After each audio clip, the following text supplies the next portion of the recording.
উসমান হাদির হত্যার বিচার চেয়ে লাইভে বক্তব্য দিয়েছেন বাংলাদেশের ক্রিকেটার সাকিব আল হাসান।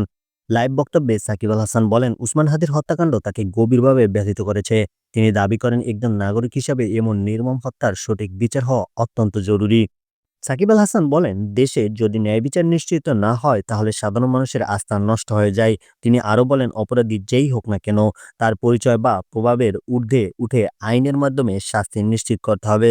লাইভে তিনি নিহত উসমান হাদির পরিবারের প্রতি সমবেদনা জানান এবং তাদের পাশে থাকার কথা বলেন।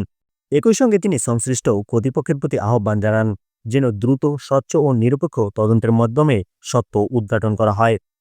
বাংলাদেশের একজন পরিচিত ক্রীড়াবিদ হিসেবে সাকিব আল হাসান বলেন, সমাজে ইতিবাচক পরিবর্তনের জন্য সবাইকে অন্যায়ের বিরুদ্ধে কথা বলতে হবে।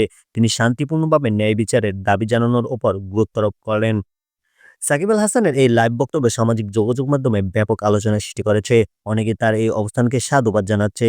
এখন দেখার বিষয়, উসমান হাদির হত্যাকাণ্ডের তদন্ত ও বিচার প্রক্রিয়া কোন দিকে এগোয়।